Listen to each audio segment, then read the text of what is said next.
할렐루야, 반갑습니다. 다시 예담홀로 돌아와서 이제 광교 예배를 드리게 되었습니다. 이렇게 많은 환경들이 좀 바뀌어 있고 또 이렇게 낯선 이렇게 큰 이런 드럼 부스도 들어와 있고 많이 바뀌었지만 우리가 하나님 앞에서 동일하게 우리의 마음을 내어드리면서 함께 예배하고 찬양하는 시간이 되면 좋겠습니다. 우리 좌우에 계신 분들 한번 인사하실까요? 주님께 우리의 마음을 내어드리며 예배합시다. 이렇게 인사하시면 좋겠습니다.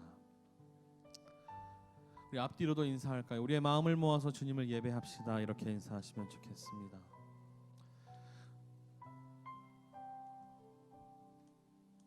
우리 함께 이 시간 함께 찬양하면서 주님 예배하면서 나아가도록 하겠습니다.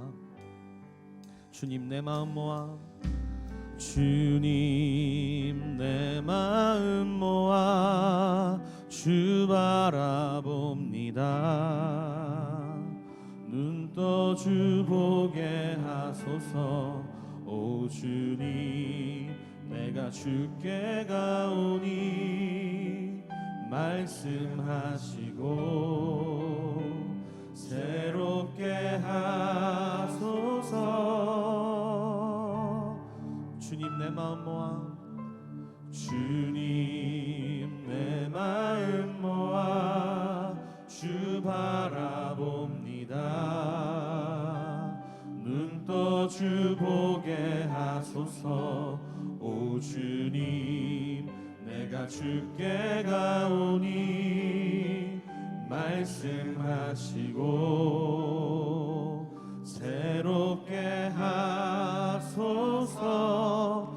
내가 전심으로 주 얼굴 구하리니 주의 뜻대로 나를 세우시리라. 오직 믿음으로 주를 바라보리니 늘 주님 곁에 서리라.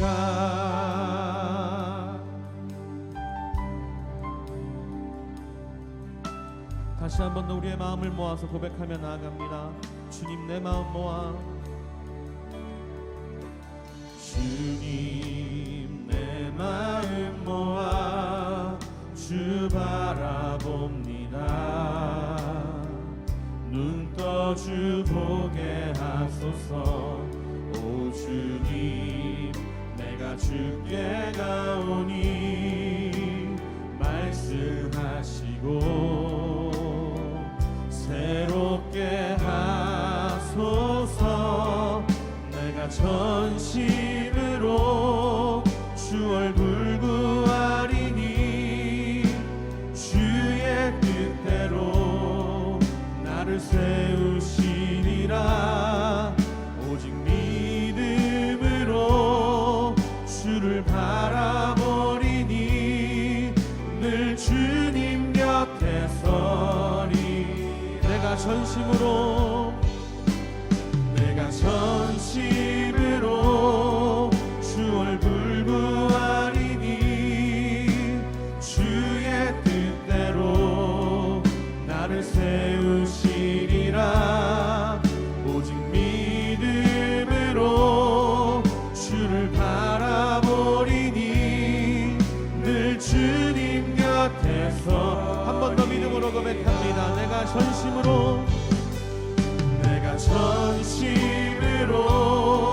주 얼굴 구하리니 주의 뜻대로 나를 세우시리라. 오직 믿음으로 주를 바라보리니 늘 주님 곁에 서리.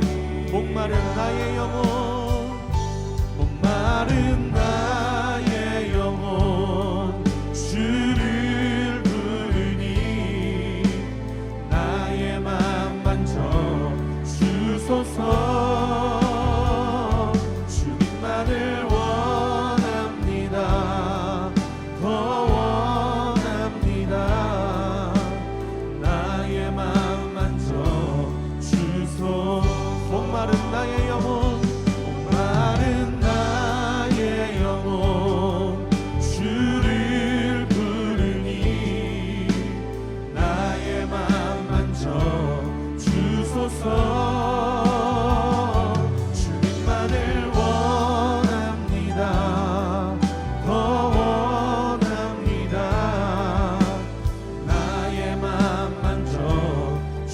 주소서.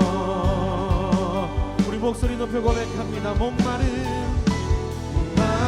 나의 영혼 주를 부르니 나의 맘 만져 주소서. 주님만을 원합니다. 더 원합니다. 나의 맘 만져. 다시 한 번 더 목소리 높여 고백합니다. 목마른 나의 영혼 주를 부르니 나의 맘 만져 주소서.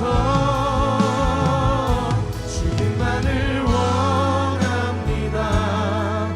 더 원합니다. 나의 맘 만져 주소서. 목마른 나의 영혼 주를 부르니 나의 맘 만져 주소서. 주님만을 원합니다. 더 원합니다. 나의 맘 만져 주소서. 우리의 마음을 새롭게 하실 주님께 영광의 박수, 감사의 박수 올려드리겠습니다. 할렐루야. 이 시간 다시 한 번 더 박수 치시면서 주님 앞에 힘차게 찬양하며 나아갑니다.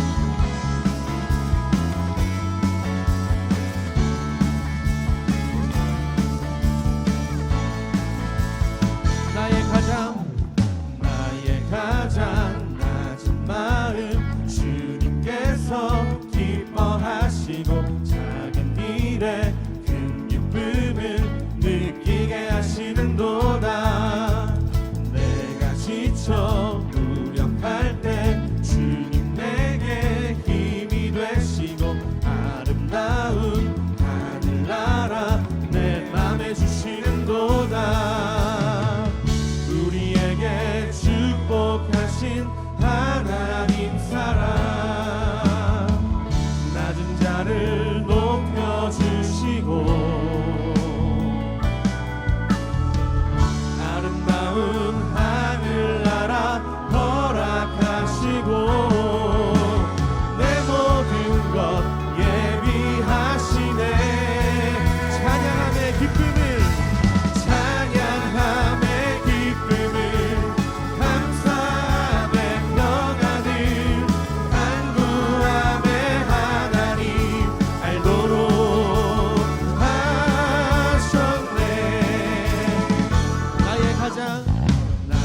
가장 낮은 마음 주님께서 기뻐하시고 작은 일에 큰 기쁨을 느끼게 하시는도다.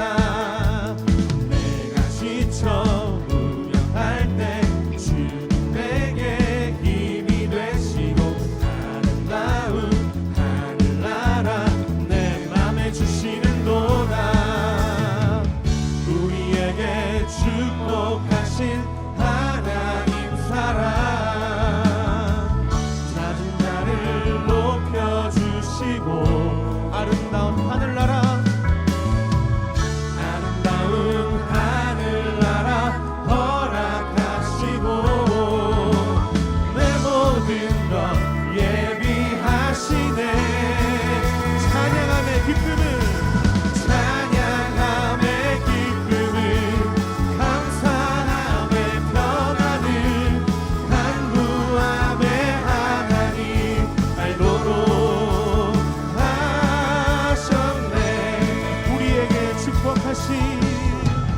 우리에게 축복하신 하나님 사랑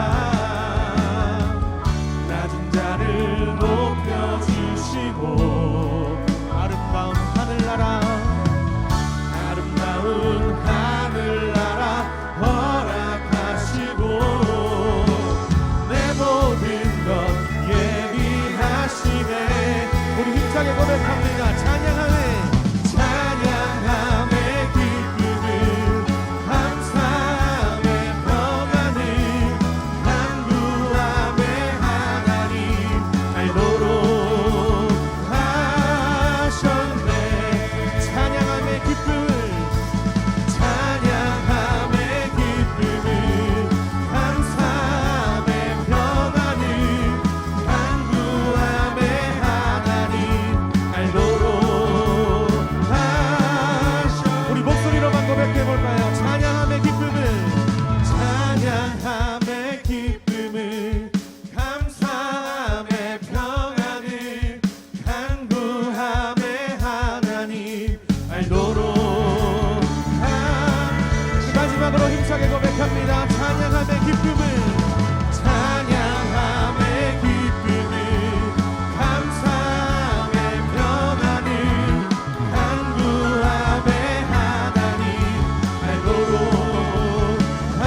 주실 주님께 더 큰 박수로 영광 올려드리겠습니다. 할렐루야.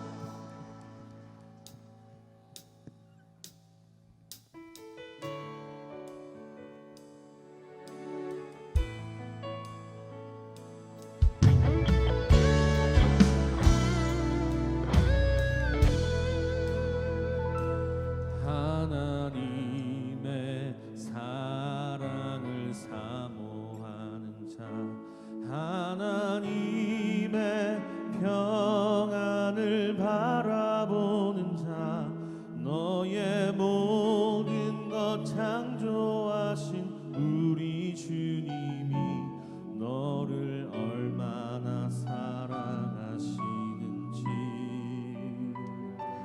하나님께 찬양과 경배하는 자, 하나님의 선하심을 닮아가는 자, 너의 모든 것 창조하신 우리 주님이 너를 자녀 삼으셨네.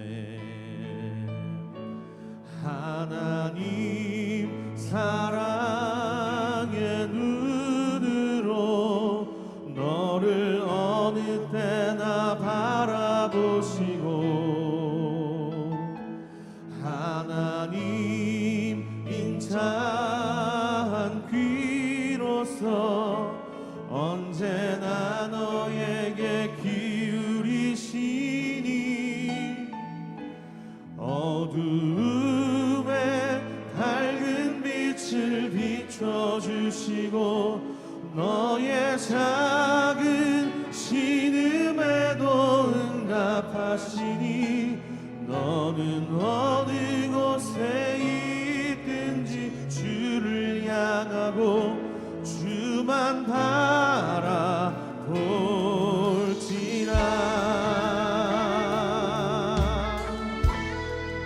하나님께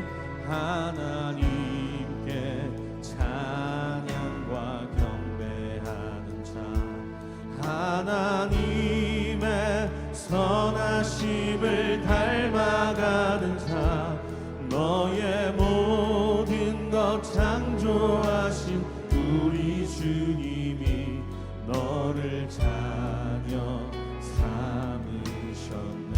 하나님 사랑의 눈으로, 하나님 사랑의 눈으로 너를 어느 때나 바라보시고,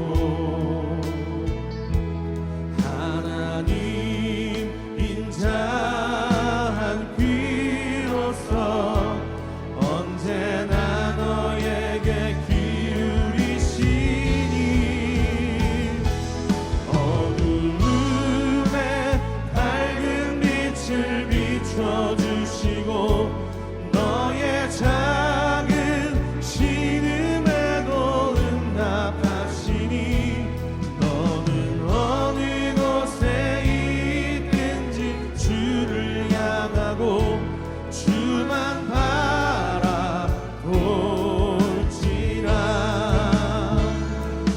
하나님 사랑의 눈으로 너를 어느 때나 바라보시고, 하나님 인자한 귀로서, 인자한 귀로서 언제나 너에게 기울이시니, 어두움에 밝은 빛을 비춰주시고, 너의 작은 신음에도 응답하시니, 너는 어느 곳에 있든지 주를 향하고 주만 바라볼지라. 주만 바라볼지라.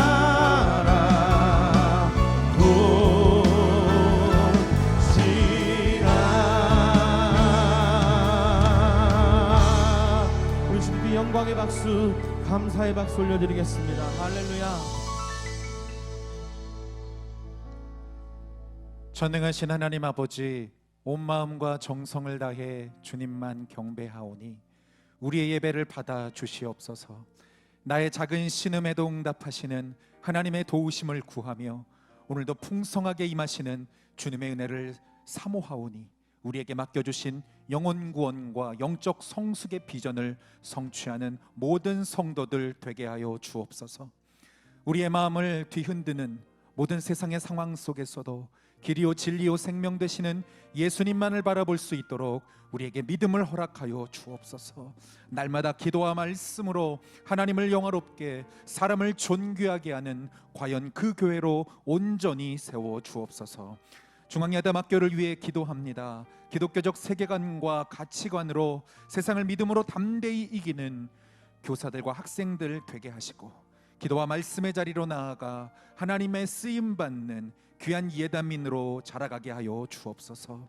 고명진 담임 목사님을 축복하시며 날마다 하나님이 부어주시는 지혜와 명철로 충만하게 하여 주옵소서. 오늘 선포하실 말씀 위에 성령의 능력을 더하여 주시고 삶을 변화시키시는 생명의 말씀을 전하게 하여 주옵소서. 주님이 우리에게 허락하신 물질의 축복에 감사드리며 기쁨으로 올려드리는 성도들의 마음을 받아주시고 삶 속에 한량없는 은혜로 덮어 주옵소서. 감사드리며 이 모든 말씀 우리 주 예수님의 이름으로 기도드립니다. 아멘. 이제 우리의 마음을 다해 함께 봉헌하겠습니다.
할렐루야.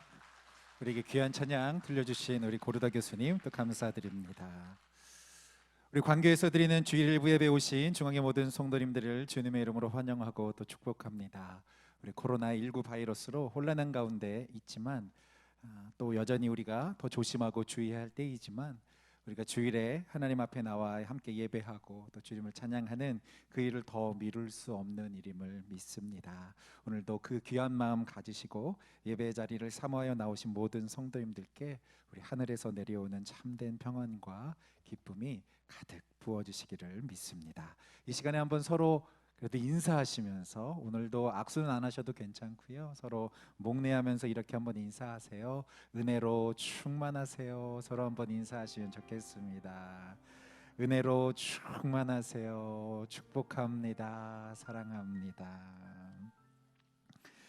우리 지난 한 달 동안 2층에 있는 요셉홀에서 예배를 드리다가요, 오랜만에 다시 예담홀에서 예배를 드리게 되었습니다. 여러분들 조금 달라진 게 느껴지시나요? 뭐 별로 달라진 게 없는데요 라고 생각하실 수도 있을 것 같아요. 원래는 계단이 몇 개 있었어요, 여러분?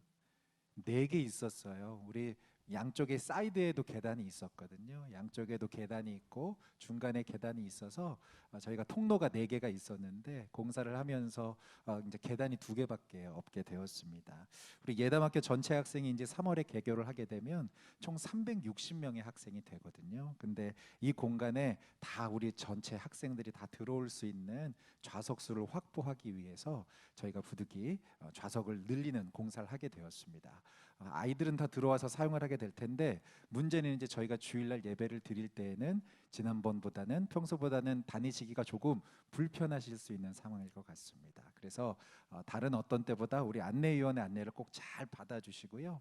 어떻게 하시면 좋을까요? 지금도 그렇게 앉아주셨는데 오시면 알아서 안쪽으로 이렇게 가운데로 센터로 이렇게 앉아주시면 저희가 예배 안내하는데 큰 도움이 될 것 같습니다. 그리고 저희가 다음 주에는요, 예배를 이제 저희가 보통 안내할 때 저희가 뒤쪽에서만, 그래서 이렇게 계단을 내려오는 것으로만 저희가 이제 보통 안내를 해드렸는데 다음 주에는 저희가 예배 안내를 좀 적극적으로 이쪽 앞쪽 문을 통해서 앞쪽으로도 들어오실 수 있도록 저희가 안내를 해드리려고 합니다. 여러분들 다음 주에 오실 때 안내위원들의 안내를 잘 따라서 여러분들 예배 참여하시는데 더 잘 적극적으로 협조해 주시면 좋겠습니다. 우리 광교에서 준비하고 있는 특별한 찬양 예배가 있습니다.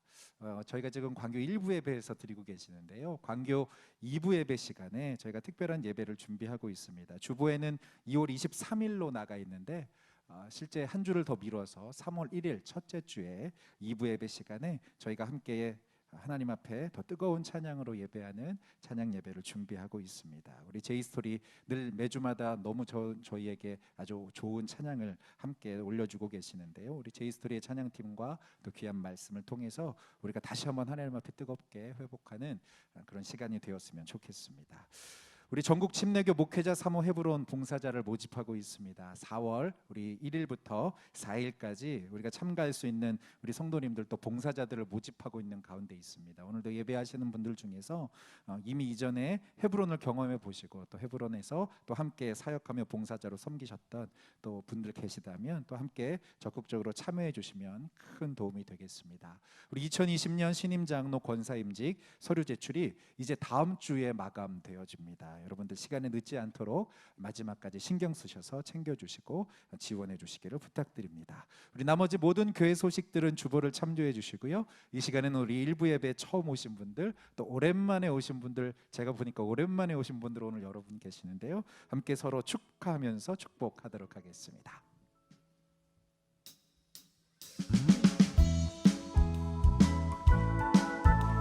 우리 함께 서로 축복합니다. 주님의 사랑으로, 주님의 사랑으로 축복합니다. 주님의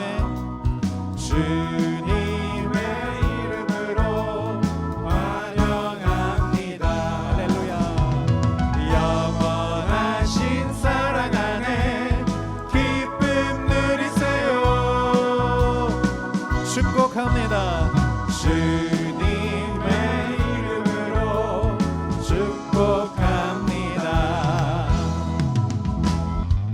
축복합니다. 오늘 우리에게 주시는 하나님의 말씀 함께 봉독하겠습니다. 에베소서 4장 1절에서부터 6절의 말씀 함께 읽겠습니다. 그러므로 주 안에서 갇힌 내가 너희를 권하노니 너희가 부르심을 입은 부름에 합당하게 행하여 모든 겸손과 온유로 하고 오래 참음으로 사랑 가운데서 서로 용납하고 평안에 매는 줄로 성령에 하나 되게 하신 것을 힘써 지키라. 몸이 하나이요 성령이 하나이니 이와 같이 너희가 부르심의 한 소망 안에서 부르심을 입었느니라. 주도 하나이요 믿음도 하나이요 침례도 하나이요 하나님도 하나이시니 곧 만유의 아버지시라. 만유 위에 계시고 만유를 통일하시고 만유 가운데 계시도다. 아멘. 이 시간 부르심에 합당한 삶이라고 하는 제목으로 담임 목사님 말씀 전하실 때 큰 은혜 받으시기 바랍니다. 할렐루야, 반갑습니다. 네. 코로나 19가 생각보다 그렇게 세진 않죠. 저는 하나님의 은혜라고 믿고요. 또 우리 한국교회가 기도한 결과로 한국에서는 사망자가 한 명도 없이 28명이 확진 환자가 최대의 숫자를 그대로 지금 유지하고 많은 분들이 각기 가족들이 기다리는 집으로 돌아가게 되어서 얼마나 감사한지 모르겠습니다. 중국은 역시 초동에 잘 대처를 하지 못해서 수많은 인명 피해가 났는데요. 또 일본도 마찬가지죠. 전 세계적으로 우리나라가 보건 분야, 특히 전염병 예방이라든지 이런 분야의 그 수준이 전 세계에서 우리나라가 9위라고 합니다. 아시아에서는 우리나라가 2번째인데 태국이 전 세계 6번째인가 되고요. 우리가 9번째. 워낙 철저히 준비도 하고 대비도 잘했습니다. 지난주까지는 상당 부분 많은 분들이 이렇게 움츠리고 있는 상태에서 예배 인원이 평소에 비해서 한 25% 정도, 30% 가까이 줄었던 것 같은데 아마 오늘은 좀 회복이 되지 않았나 생각이 되어집니다. 이제는 좀 뭐 긴장을 완전히 늦출 수는 없지만 좀 우리가 안심하고 신앙생활을 마음 놓고 해도 될 만큼은 된 것 같아요. 주변에 아직도 움츠리고 계신 분들 여러분들이 잘 격려하셔서 함께 신앙생활에 더 매진할 수 있었으면 좋겠습니다. 옆 사람과 한번 인사하실까요? 여러분들께서 잘 이기신 코로나19 잘 이겨내셔서 참 감사하다고 축복한다고 계속 건강하시라고 행복하시라고 옆 사람에게. 네.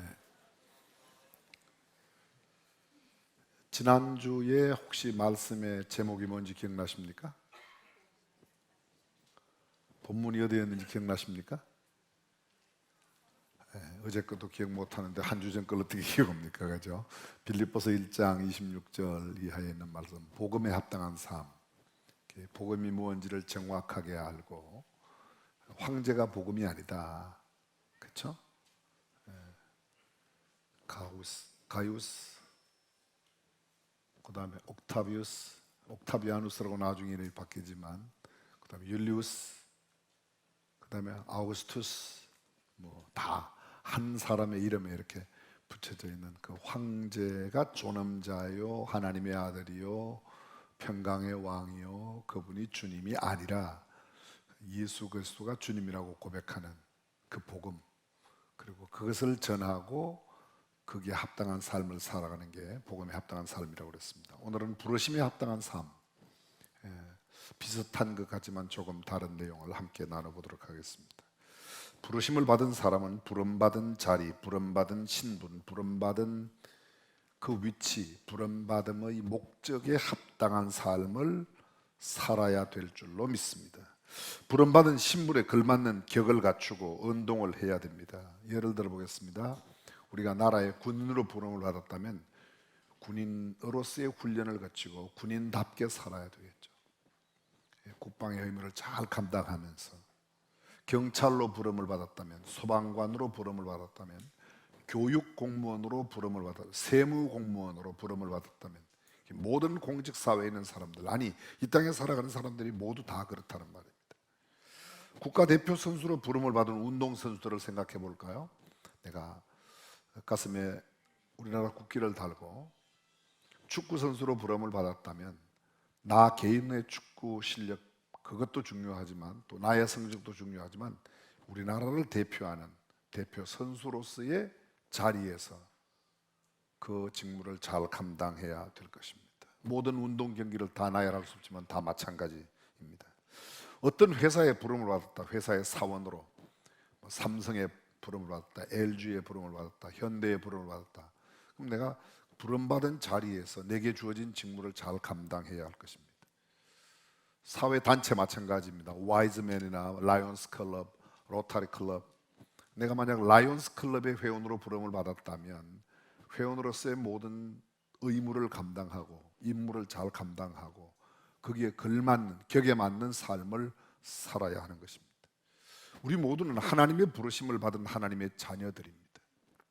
그럼 하나님의 자녀로서의 부름받은 그것 또 한 걸음 더 나가서 소위 세컨드 콜링이라고 그러는데 하나님의 자녀들 가운데서 특별히 어떤 이에게는 선교사로, 어떤 이에게는 목회자로, 또 어떤 이에게는 또 다른 직분을 맡겨서 그런 직임을 맡겼다면 그 직임에 걸맞는 삶을 살아야 될 것입니다. 어떤 모임과 단체의 일원으로 부름을 받으면 그 부르심에 합당한 그 삶, 그 지위에 걸맞는 삶, 역할에 걸맞는 그런 말을 하고 행동을 해야 돼요. 이건 의무요 책임입니다. 만약 어떤 사람이 그 부르심에 합당하게 살지 못한다거나 그 소속되어 있는 모임과 단체에 누를 끼치고 폐해를 끼치고 불명예를 안겨주고 욕을 먹게 한다면 정말 부끄러운 일이 될 것입니다. 우리가 예수 믿는 하나님의 자녀로서 하나님의 자녀답게 살지 못하여 하나님께 욕을 돌리거나 하나님의 영광을 가리운다면 실로 참 부끄러운 일입니다. 오늘 주님께서 로마의 옥중에 갇혀 있는 바울을 통해서 우리에게 말씀하십니다. 내가 너희를 권하노니. 여기 권한다는 표현은 어떤 명령적으로 강제적으로 강압적으로 명령하는 게 아닙니다. 오히려 간절하게 애원하는 태도를 갖고 간곡하게 요청하는, 애절하고 아주 마음 다 쏟아 그에게 부탁하는 그런 행위입니다. 부르심에 합당하게 행하여 하나 되게 하신 것을 굳게 지키라, 힘써 지키라. 그렇습니다. 간단하게 말하면 부르심에 합당한 삶을 살아 하나됨을, 좀 쉬운 말로 말하겠습니다. 그냥 하나가 되라, 그런 말이죠. 여러분, 교회를 헬라어로 뭐라고 그러죠? 여러분 이제 너무 잘 아실 거예요. 에클레시아, 에크라는 말은 밖으로, 랄레오라는 말은 불어다, 밖으로 불러냈습니다. 우리가 교회가 세상에 있지만 세상 속에 있는 사람들을 불러내어 세상으로부터 부름받은 사람들의 공동체가 교회이죠. 이 예배 드리는 장소는 예배당, 교회당이고요. 우리의 모임, 각기 한 사람 한 사람, 이 믿는 사람들의 모임이 소위 부름받은 사람들. 그럼 부름받은 사람들의 공동체인 우리는 주님의 부르심에 걸맞는 그 부르심에 합당한 삶을 살아야 된다, 그런 말입니다. 오늘 성경은 이렇게 말합니다. 3절 보실까요? 성령의 하나 되게 하신 것을 힘써 지키라. 4절에도 부르심의 한 소망 안에서 부르심을 입었나니라. 좀 그 문법이 이렇게 문장의 흐름이 좀 어색합니다. 부르심의 한 소망 안에서 부르심을 받았다. 하나님께서는 한 소망을 두고 우리를 불러주셨다는 거죠. 그러니까 부르심의 그 한 소망을 이루기 위해서, 그것이 뭔가 하면 하나가 되는 거예요. 하나가 되는 거예요. 그 하나됨을 이루기 위해서 우리가 애써야 된다, 그렇게 말하고 있습니다. 좀 다른 설명을 한번 쉽게 드려보겠습니다. 여러분, 오케스트라가 있습니다. 우리 교회에 오케스트라가 있습니다. 그게 여러 악기들이 있습니다. 뭐 여러분이 아시는 피아노부터 시작해서 바이올린, 비올라, 첼로, 콘트라베이스, 바순, 뭐 여러 악기가 있습니다. 클라리넷, 오보에 뭐 다 있습니다. 그런데 그런 악기들이 다 소리가 다릅니다. 다 달라요. 소리가 같아요. 바이올린끼리도 first 바이올린, second 바이올린 내는 소리가 점점 다릅니다. 비슷한 악기 같은데 비올라 전혀 다릅니다. 트럼본 마찬가지입니다. 트럼펫 여러 가지가 있습니다. 근데 그 모든 악기를 가진 오케스트라가 Amazing Grace, 나 같은 죄인 살리신 그 찬양을 연주한다고 생각해 보십시오. 각기 다른 소리이지만 그 찬양을 통해 하나님 앞에 영광을 돌리는 정신과 마음, 하나님께 찬양한다는 것은 하나여야 된다는 것이죠. 소리는 달라요. 기능은 달라요. 각기 다른 소리입니다. 그래서 아름다운 조화를 이룰 때 아름다운 찬양이 됩니다. 만약 어떤 사람이 내가 트럼펫을 잘 분다고 트럼펫 소리만 유독 크게 분다면 이미 오케스트라의 기능은 상실해 버립니다. 조화를 이루지 못하기 때문이죠. 악기 소리가 서로 달라도 조화를 이루고 화음을 이루면 그것은 찬양이 되지만 너무 소리가 크거나 너무 소리를 작게 하거나 또는 소리를 내지 않는다면 그럼 내가 부름의 자리에서 내 부름의 자리를 잘 지키지 못하는 그 일로 말미암아 하나가 될 수 없게 되는 겁니다. 조화를 이루려고 하면 우선에 내 소리를 잘 내어야 됩니다. 그리고 옆에 있는 사람의 소리와 균형을 이루기 위해서 그 소리도 잘 들어야 됩니다. 그리고 바로 조화를 이룰 수 있도록, 화음을 이룰 수 있도록 잘 조절해야 된다는 겁니다.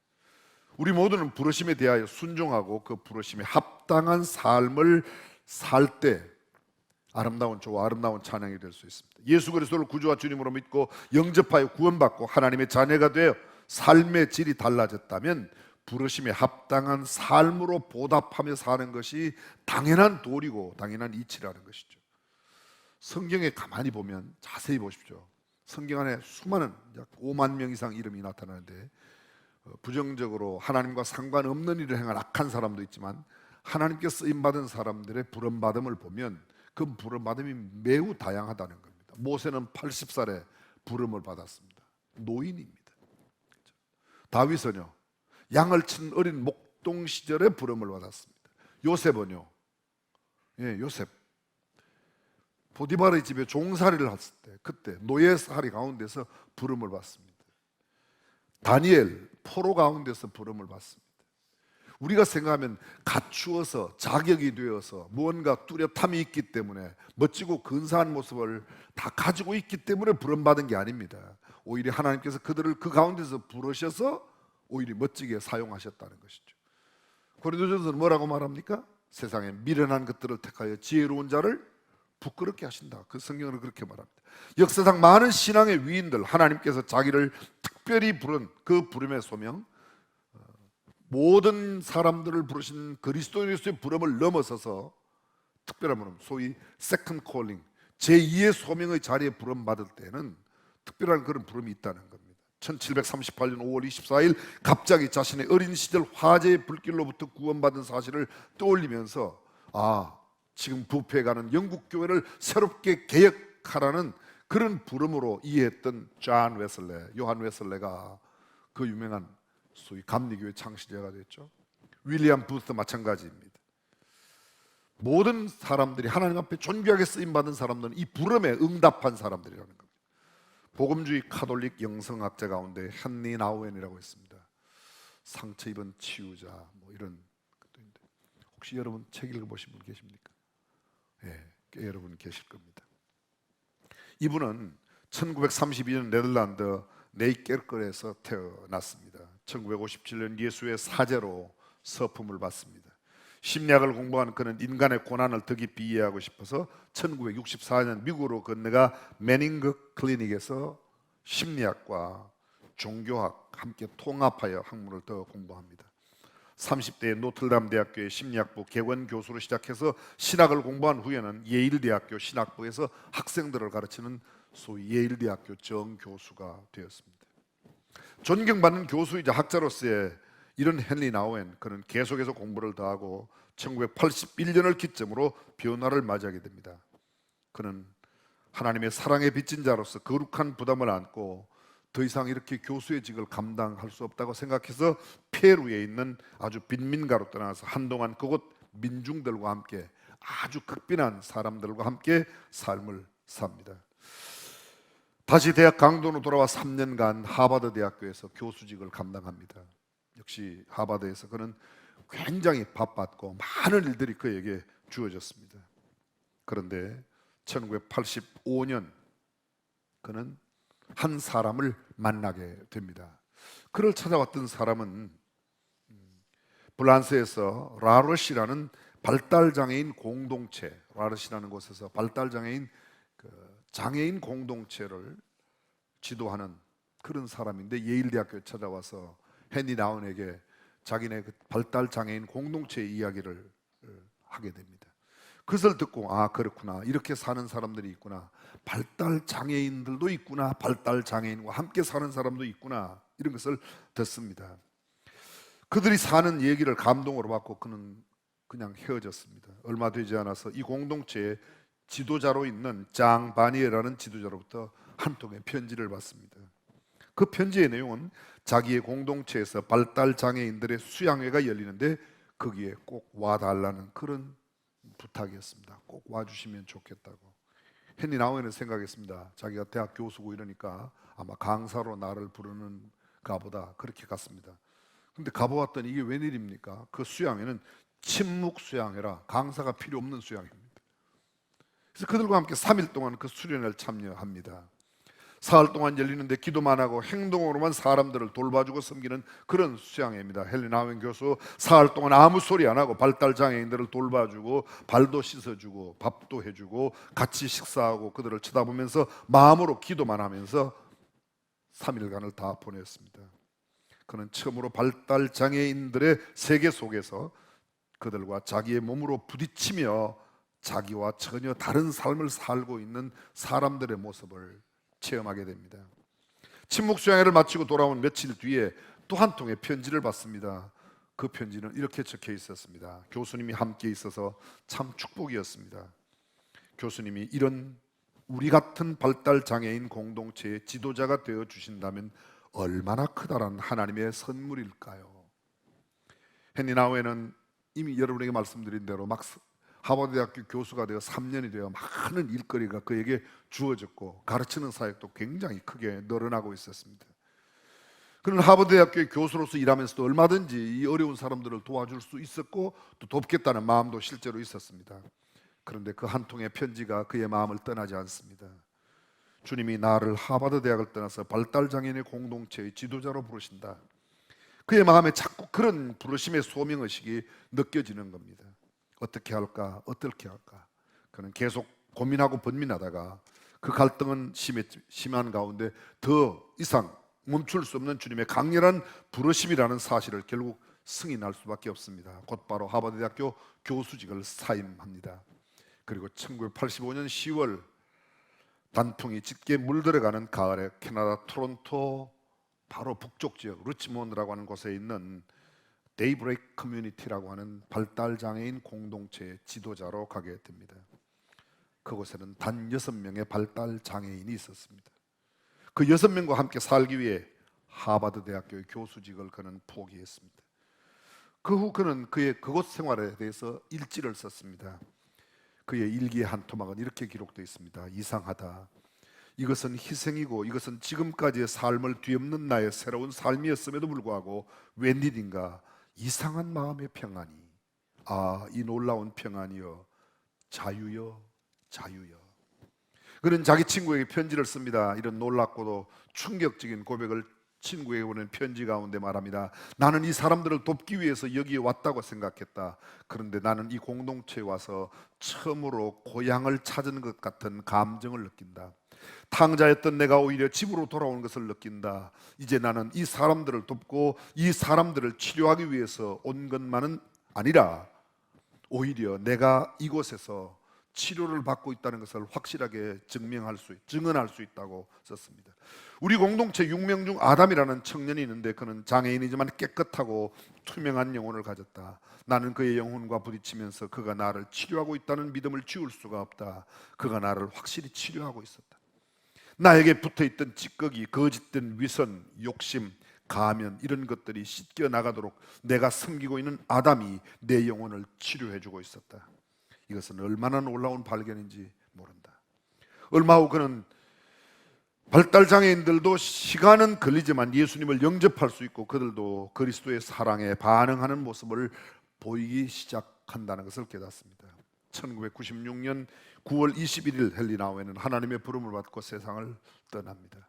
그가 떠나기 전 마지막 남긴 이야기는 또 이렇게 기록되어 있습니다. 나는 내 사랑하는 우리의 이웃들을 통해서 우리 주님 예수 그리스도를 새롭게 경험했다. 나는 참 행복했다. 나는 참 행복했다. 이것이 그의 마지막 고백이었습니다. 그는 예일대학교 교수 시절에도, 하버드대학교 교수 시절에도 전혀 느끼지 못했던 행복을 그곳 6명의 발달 장애인과 함께 사는 그곳에서, 하나님의 부르심의 장소라고 확신하며 살았던 그곳에서 인생의 행복을 경험했던 겁니다.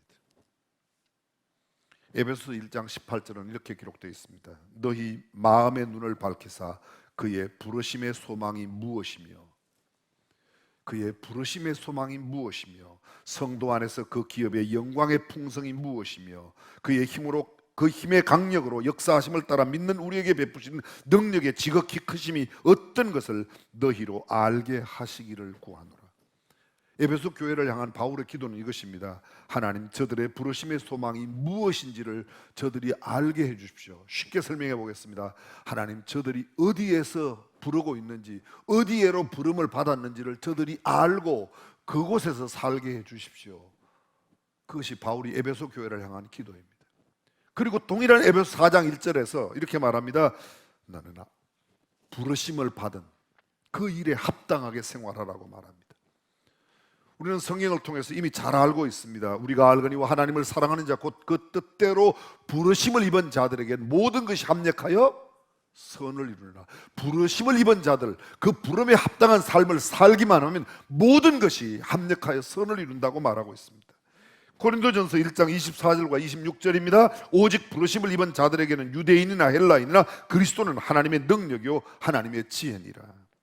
26절, 형제들아 너희를 부르심을 보라. 육체를 따라 지혜 있는 자가 많지 않으며 능한 자가 많지 않으며 문벌 좋은 자가 많지 않도다. 너희가 지혜가 있고 지식을 많이 가졌고 능력을 가지고 있기 때문에 너희가 가문이 좋고 문불이 좋아서 부른 게 아니다. 나는 세상에 미련한 자들을 택하여 부르시고 오히려 지혜로운 자들을 부끄럽게 하시는 것이 하나님의 능력이라고 성경은 그렇게 말하고 있습니다. 갈라디아서 5장은 말합니다. 형제들아 너희가 자유를 위하여 부르심을 입었으나 그러나 그 자유로 육체의 기회를 삼지 말고 오직 사랑으로 서로 종노릇하라. 자유를 위하여 부름을 받았지만 자유를 네 마음대로 누리지 말고 스스로 오히려 종노릇하라고 가르치고 있습니다. 골로새서 3장 15절입니다. 그리스도의 평강이 너희 마음을 주장하게 하라. 평강을 위하여 너희가 한 몸으로 부르심을 받아. 평강을 위하여. 무엇을 위하여? 평강을 위하여. 이 교회에 부름받은, 믿음의 공동체로 부름받은 사람들은 그 믿음의 공동체를 평화롭게 하기 위하여 삶을 살아야 되는 겁니다. 평화를 깨는 사람은 부름에 합당한 삶을 절대로 살지 않는다는 거예요. 그렇습니다. 로마서 1장 우리가 지난번에 나눴습니다. 로마서 1장 1절 말씀. 예수 그리스도의 종 바울은 사도로 부르심을 받아. 예수님을 믿는 믿음의 부름은 우리 모두가 동일하게 받았습니다. 사도로 부르심을 받고, 어떤 이는 선교사로 부르심을 받고, 어떤 이는 또 다른 직책의 부름을 받았다. 이미 처음에 서두에 말씀드린 대로 세컨드 콜링, 제2의 소명의 자리에 우리가 부름받음에 합당한 삶을 살아야 된다, 그런 뜻입니다. 세계적인 재벌로 이름을 떨치고 있는 한 장로님이 계셨는데 그에게 아들 하나가 당대 최고의 명문대학을 졸업하고 전도가 아주 유명한 아들이었습니다. 어느 날 이 아들이 아버지를 찾아와서 이야기를 합니다. 아버지, 사랑하는 여인이 생겼습니다. 결혼하고 싶습니다. 허락해 주십시오. 너무도 반가운 마음에 아버지는 기뻤습니다. 근데 잠시뿐 아들이 사랑한다는 여인의 이야기를 듣고 아버지는 정말 놀라지 않을 수가 없었습니다. 시골에서 올라와 학교 문턱에도 가본 일이 없는 자기 집, 지금 함께 서빙하고 있는 이른바 가정부 자매를 자기가 사랑한다는 거예요. 그래서 왜 사랑하냐고 물어봤어요. 그랬더니 아빠, 그 자매는 영혼이 깨끗해요. 그리고 믿음이 너무 순수하다는 거예요. 그래서 아버지가 아들에게 얘기합니다. 너하고 나하고 시간을 좀 갖고 기도를 하자. 얼마 지난 뒤 기도가 끝난 아버지가 아들을 불렀습니다. 아들아, 너 지금도 그 자매를 사랑하니? 네 아빠, 사랑합니다. 그래, 내가 너를 믿어마. 그리고는 그날부터 아버지가 그 가정부 자매를 불러다가 가정교사를 붙입니다. 아들도 아버지가 붙인 가정교사 열심히 금전고시를 거치고 명문대를 나와서 아주 그 집에 아름다운 규수로 며느리가 되고 아들의 남편이 되었습니다. 자매는 재벌 시아버지께 선택받는 순간 이전과는 비교할 수 없는 새로운 인생이 열렸던 겁니다. 이게 무슨 말입니까? 우리가 하나님께 부름받는 순간에 누가 나를 불러주느냐에 따라서, 여러분 대학을 졸업하고 어떤 회사가 나를 불러주느냐에 따라서 나의 연봉과 나의 모든 사회적인 스테이터스, 소셜 스테이터스가 완전히 달라지지 않습니까? 근데 하나님이 나를 부르셨다는 거예요. 근데 그 부르신 부름에 합당한 삶을 살지 못하면 우리는 여전히 옛 삶에서 허우적거리고 만다는 것이죠. 주님은 바울을 통하여 또 이렇게 말씀하십니다. 너희가 부르심을 받은 일에 합당하게 가라. 합당하게 가라. 하나님께서 예정하시고 지명하여 선택해 주신 우리는 재벌가의 어떤 며느리로 부름받은 자매처럼 이전과는 전혀 다른 하나님이 부르신 그 부름에 합당한 삶을, 옛날의 삶이 아니라 나의 자연인의 모습의 삶이 아니라 그때의 사고와 그때의 모든 삶의 스타일을 다 내어버리고 이제는 부르심에 합당한 그 자리에서, 그 위치에서 그 직무, 그 임무를 감당하며 살아야 될 줄로 믿습니다. 어느 날 눈과 코와 귀와 입, 손과 발이 한 자리에 모였습니다. 문득 꼬뚱한 코가 벌떡 일어나더니 입에 대해서 불만을 성토하기 시작했습니다. 우리 몸의 여러 지체들이 제각기 수고하며 주인을 섬기는데 우리 중에 몹쓸 놈이 한 놈 있습니다. 저하고 제일 가까이 사는 입이라는 자인데 하고 싶은 이야기는 혼자 다 하고 먹고 싶은 게 있으면 주인에게 알랑방귀 끼어서라도 기어이 먹어 치웁니다. 그래서 향기로운 맛난 음식을 차려놓고 내가 냄새 좀 맡으려고 하면 날름날름 다 입으로 가는 바람에 나는 감질만 납니다. 이런 의리 없는 입을 어떻게 하면 좋겠습니까? 말이 떨어지기가 무섭게 발이 어정어정 걸어 나오더니 맞장구를 칩니다. 그 말 잘했네. 나야말로 입 때문에 받은 서러움이 말할 것 같으면 코에 비길 바가 되지 못합니다. 우리 주인이 몸무게는 좀 나갑니까? 그 무거운 몸을 끌고 이 골목 저 골목, 이 마을 저 마을 하루 종일 뛰어다니다가 집에 들어오면 다리가 후들후들 떨리고 아파서 죽을지경입니다. 내가 왜 이렇게 고생을 하나 하고 가만히 생각해 보았더니 저놈의 입에 먹을 것 집어넣기 위해서 이렇게 고생하더군요. 그랬더니 여기저기서 올쏘 박수가 터져 나왔습니다. 이번에는 손이 말을 이어가기 시작했습니다. 여러분, 그것보다 문제가 되는 것은 입이 그만하게 짝이 없는데요, 있습니다. 먹을 것 있으면 얼마든지 자기 스스로 먹을 수 있죠. 개를 보십시오, 닭을 보십시오, 소를 보십시오. 먹을 것이 있으면 입인 지가 가서 주워 먹지 않습니까? 그런데 입은 어떻게 된 판인지 날 보고 이걸 갖다 저걸 갖다 달라 탁 갖다 달라 심부름만 시킵니다. 개가 앞발 보고 먹을 것 갖다 달라는 거 봤습니까? 먹고 싶은 게 있으면 지가 갖다 먹으면 될 터인데 실컷 주워서 먹이고 나면 이빨 쑤셔라, 이빨 닦아라, 피곤하다, 하품한다, 앞에 병풍 쳐라. 내가 안이 꼬아서 견딜 수가 없습니다. 꺼벅꺼벅 눈이 일어섰습니다. 우리 이렇게 성토만 하고 있을 게 아니라 얄미운 입을 골려줄 묘안을 찾아냅시다. 이제 나는 아무리 맛난 음식을 보아도 보았다고 말하지 않을 것입니다. 코는 앞으로 어떤 냄새를 맡아도 냄새를 맡았다고 말하지 마십시오.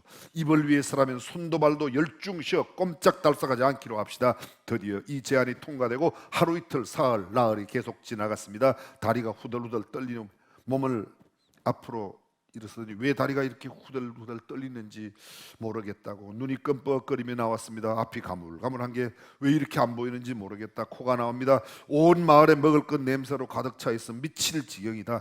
그러자 그동안 다물고 있던 입이 조용히 입을 열었습니다. 형님들, 나도 입이 타서 죽겠어. 이러다가 우리 다 죽습니다. 내가 밥을 먹고 마시면 나만을 위해서 먹습니까?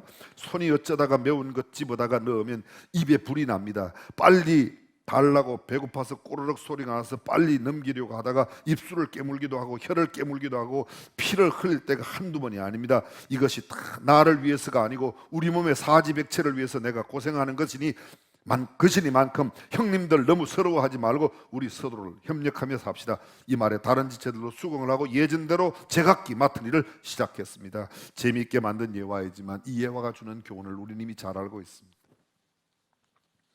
교회에서도 마찬가지입니다. 너는 왜 그 모양이야? 너는 어떠냐? 남에게 신경을 너무 많이 써요. 교회끼리도 보면요, 참 신기해요. 자기네 교회는 부흥에 관심이 없는데 남의 교회 부흥되는 건 엄청 신경을 써요. 목사들이 주로 그래요. 알아들어요?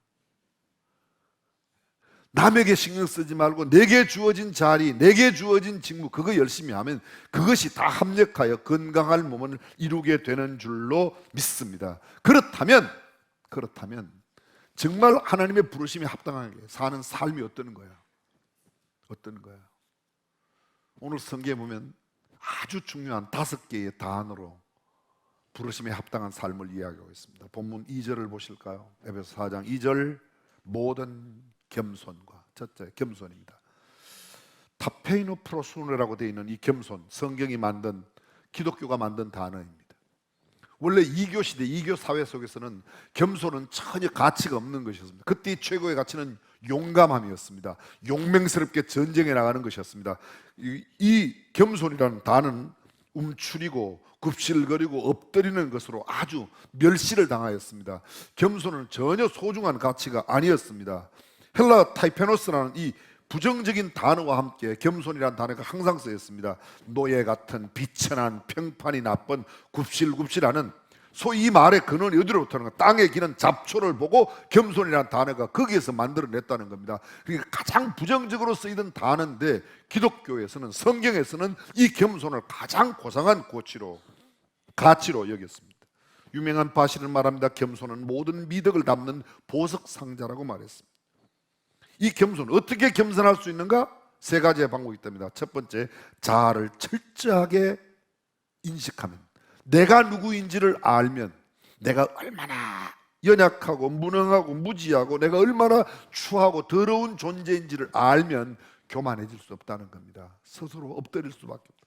두 번째로, 온전하신 예수 그리스도, 그리고 하나님의 그 빛나는 명령 앞에 우리가 자신을 비추어 보면 내가 얼마나 무익하며 무능하며 얼마나 쓸모없는 존재인지, 내가 얼마나 겸손해질 수밖에 없는 존재인지를 알 수 있다는 겁니다. 전지전능하신 하나님의 명령 앞에 내 자신을 보면 내가 얼마나 무능한 존재인지를 깨닫게 되므로 겸손해질 수밖에 없다는 겁니다. 세 번째, 우리가 한갓 피조물이라는 것을 생각하면, 어떤 날 흙에서 와서 어떤 날 한 줌의 죄로 돌아갈 정말 아무것도 아닌 인생의 존재를 안다면 감히 교만하죠. 내가 조금 가졌다고, 갖추었다고, 배웠다고, 내가 뭐 누구보다 좀 높은 지위에 있다고, 그 자리에 얼마나 있는데요.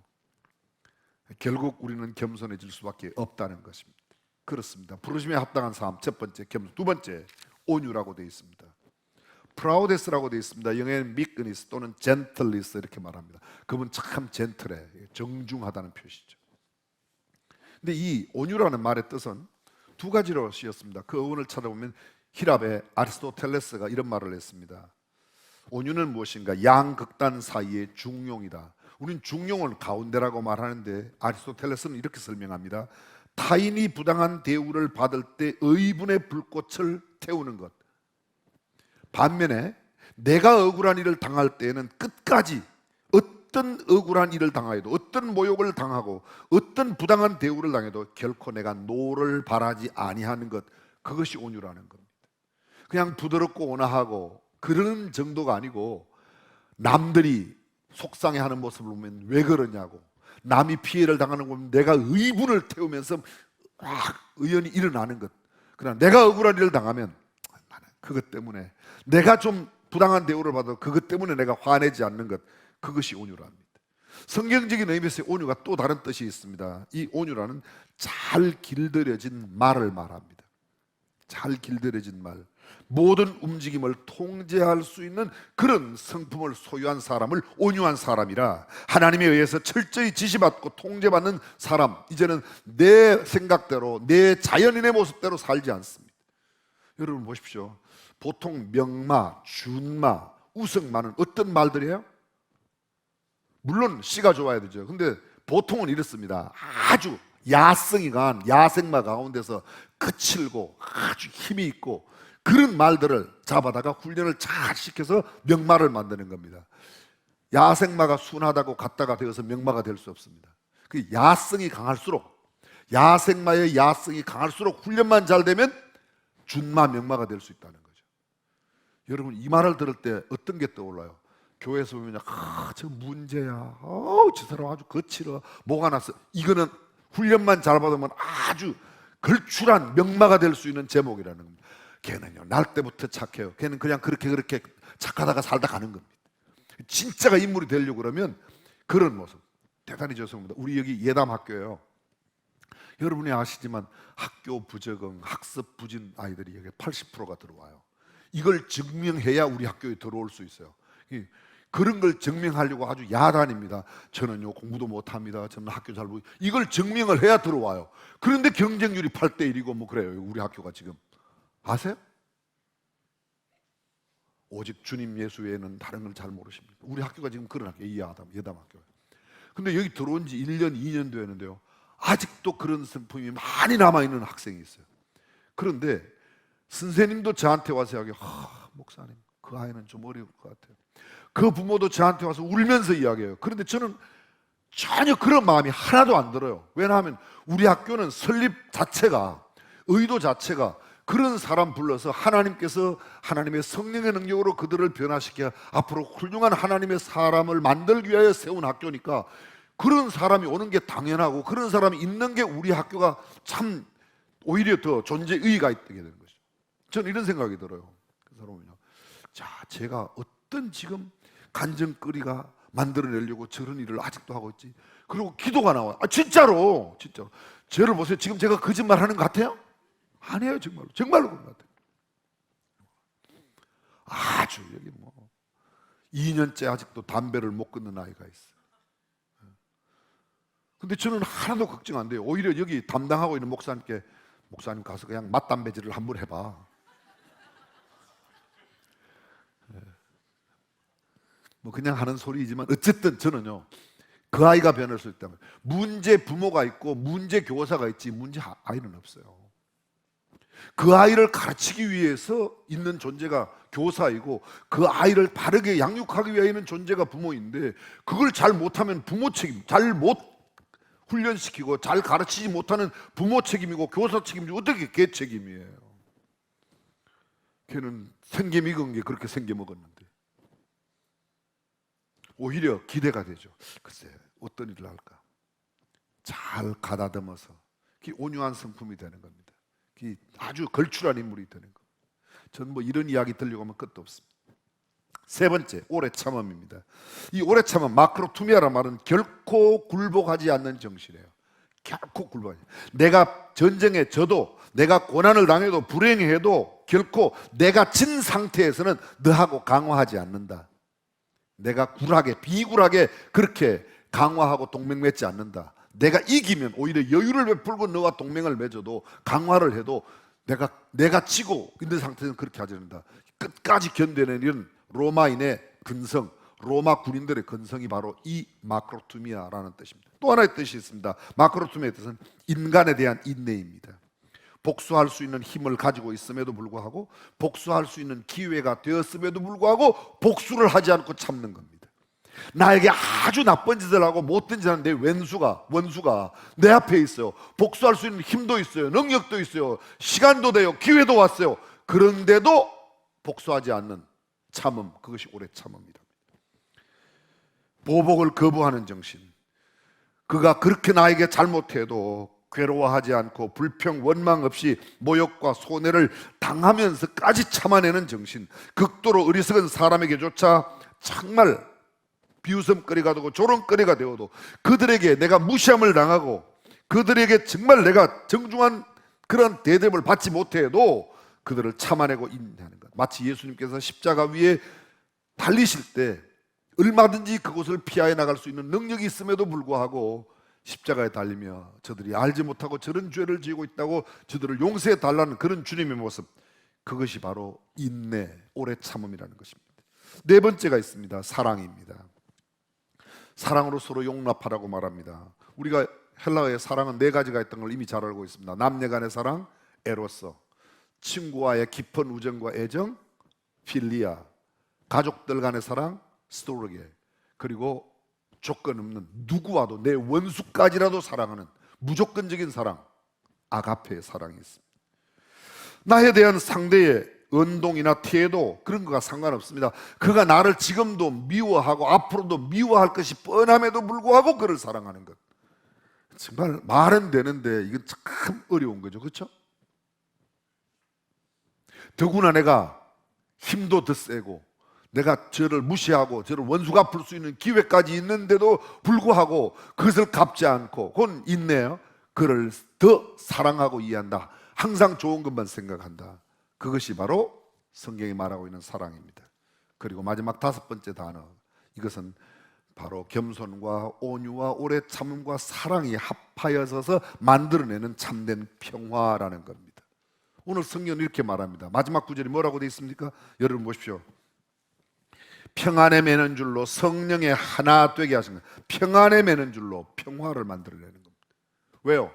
그 뒤에 계속 나오고 있습니다. 몸이 하나요, 성령이 하나요, 너희가 부르심에 한 소망 안에 부르심을 받았다. 주도 하나요, 믿음도 하나요, 침례도 하나요, 하나님도 하나이시니. 한 몸에 많은 지체를 가진 우리들이 각기 지체가 다르고 기능이 다르고 하는 일이 다 다르지만 그들 모두가 함께 건강해야 건강한 몸이 되는 겁니다.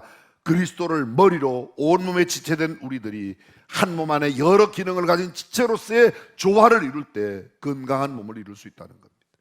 그렇습니다. 우리 모두는 하늘에 한 소망을 두고 있습니다. 우리 모두는 한 분이신 예수 그리스도를 주님으로 믿고 있습니다. 예수 그리스도 이외에 우리가 주님이라고 고백하는 사람은 없어요. 지난주 기억하십니까? 누가 주님이었어? 예수님보다 먼저 주님의 칭호를 받았던 큐리오스 칭호를 받은 사람 누구예요? 아우구스티누스, 옥타비아누스. 그 사람이 황제라고 먼저 칭호를 받았던 사람이에요. 근데 그가 칭호가 아닙니다. 황제가 오면 집도 주고 도로도 새로 포장하고 옷도 주고 먹을 것도 주고 다 주지만 그 소식이 기쁜 소식이 아니라 그 소식은 며칠이면 끝납니다. 그러나 예수 그리스도의 복음, 예수 그리스도를 믿으면 영원히 우리에게 복이 될 줄로 믿습니다. 한 침례, 이게 어떻게 침례가 무슨 관건인가? 여러분, 초대교회 공동체는, 교회 공동체는 반드시 침례를 공적으로 받고 예수 그리스도를 공적으로 선언해야, 공포를 해야 한 공동체 안에 들어오게 되어 있는 겁니다. 그래서 한 침례를 통해서 들어오게 되어 있어요. 그래야 한 가족이 되는 겁니다. 그래야 그때 한 몸의 구성원이 되는 겁니다. 그리고 유일하신 한 분 하나님, 오늘 만유 위에 계시고 만유를 다 다스리시고 통치하시는 그 한 분 하나님을 우리가 섬기는, 하나님을 섬기는 믿음의 공동체로서 부르심에 합당한 삶을 살아 하나님께도 영광을 돌리고 뭇 사람들에게도 믿음의 공동체가 어떠한지를 보여줄 수 있는 우리 중앙교회 저와 여러분이 될 수 있기를 주님의 이름으로 축원합니다. 기도하겠습니다.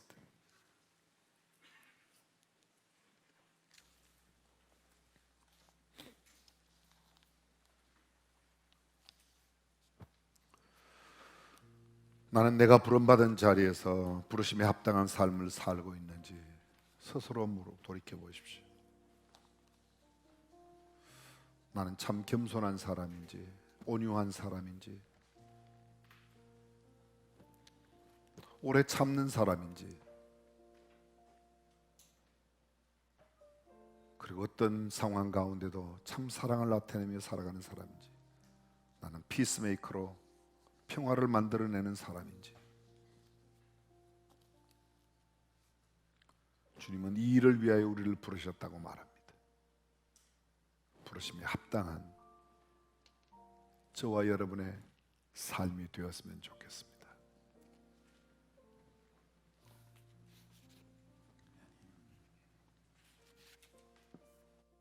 오늘 하나님께서 우리를 불러주셔서 감사합니다.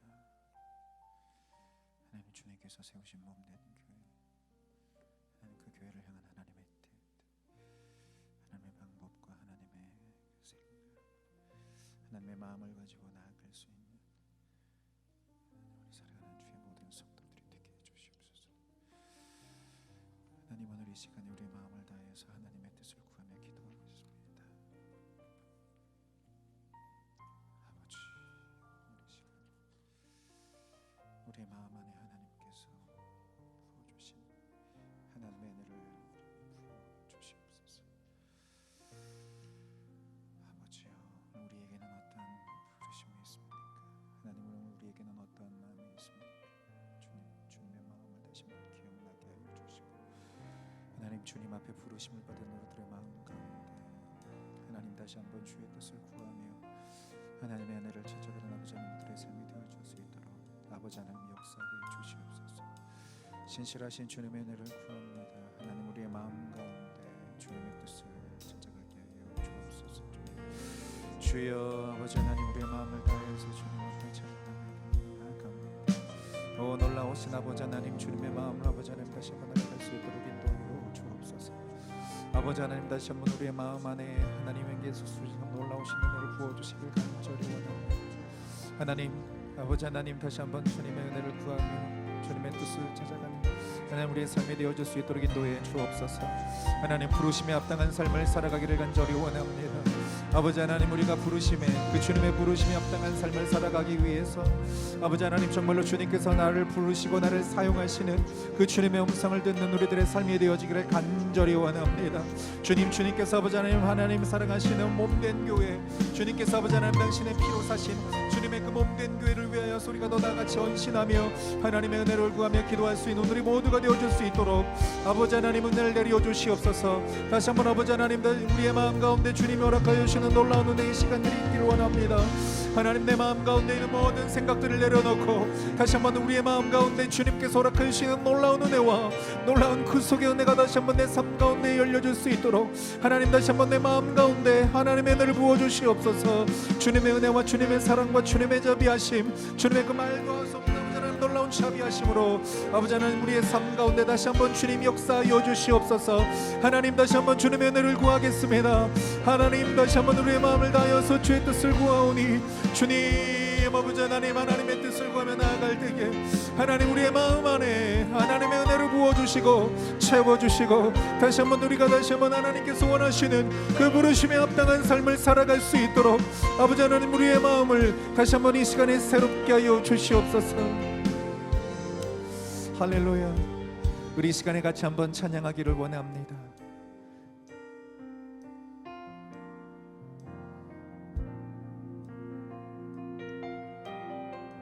우리에겐 소원이 하나 있네. 주님 다시 오실 그날까지 우리 가슴에 새긴 주의 십자가 사랑, 나의 교회를 사랑케 하네. 주의 교회를 향한 우리 마음, 희생과 포기와 가난과 고난,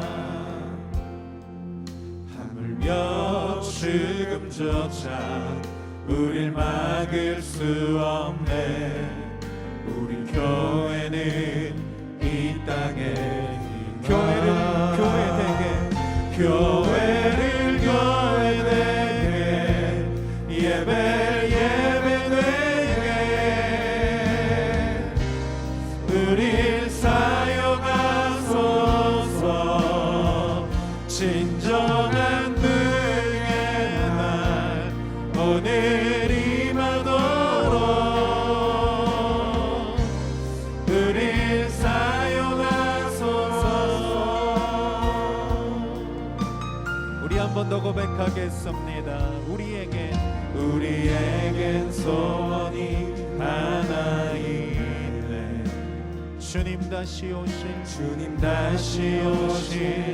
그날까지 우리 가슴에 새긴 주의 십자가 사랑, 나의 교회를 사랑케 하네. 우리 교회를 향한 주님의 그 마음을 바라봅니다. 희생과 포기와 가난과 고난, 하물며 죽음조차 우리를 막을 수 없습니다. 우리 교회는 이 땅에 교회를 교회되게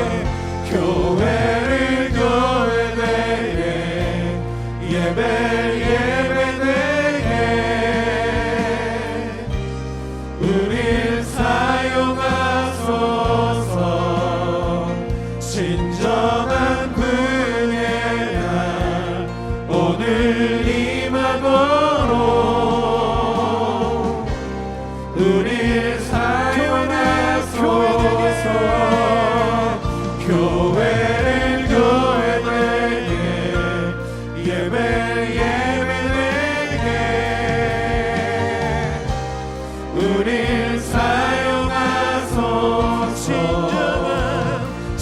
진정한 부의 날 오늘 임하도록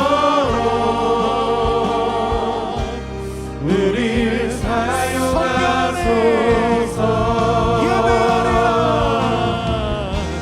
성령 안에 예배하리라. 자유의 마음으로 사랑으로 사역하리라. 교회는 생명이니 성령 안에 예배하겠습니다. 성령 안에 예배하리라. 자유의 마음으로 사랑으로 하나 되겠습니다. 사랑으로 사역하리라. 교회는 생명이 있습니다. 교회는 생명이니 교회를 교회되게 예배되게 우릴 사용하소서. 진정한 부의 날 오늘 임하도록 사랑하는 여러분, 이 시간에 우리가 다 한번 더 기도하겠습니다. 교회는 부름받은 사람들의 모임이라 하셨습니다. 교회는 부름받은 자들의 공동체라 하셨습니다. 하나님, 오늘 우리를 다시 한번 당신의 귀한 믿음의 공동체로 불러주시고 하나님, 한 부르심, 한 믿음, 한 은혜 안에서 하나님 앞에 믿음으로 살아갈 수 있는 우리 중앙교회가 되게 해달라고 다시 한번 우리가 다같이 한 번 더 뜨거운 마음으로 함께 기도하며 나아가겠습니다. 주여,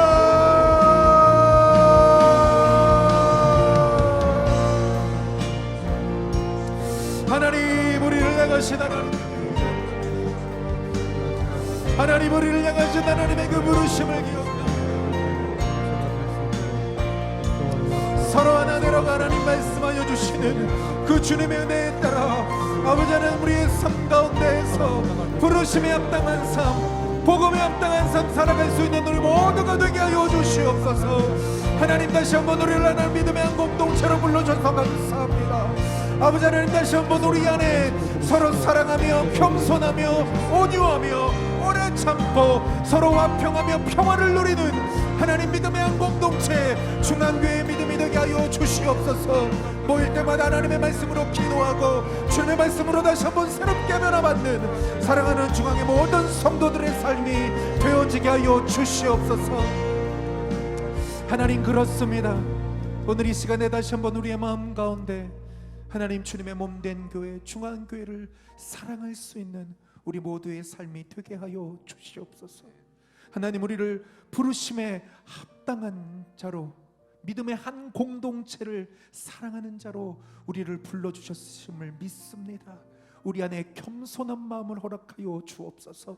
우리에게 온유한 마음을 허락하여 주옵소서. 우리에게 오래 참는 마음을 허락하여 주옵소서. 우리에게 사랑하는 마음을 허락하여 주옵소서. 그리하여 우리가 서로 하나 되고 연합하여 주께서 원하시는 그 주님의 부르심 앞에 날마다 평화와 그 안식 가운데 주님의 놀라우신 은혜를 구하며 살아갈 수 있는 우리 모두의 삶이 되어줄 수 있도록 인도하여 주시옵소서.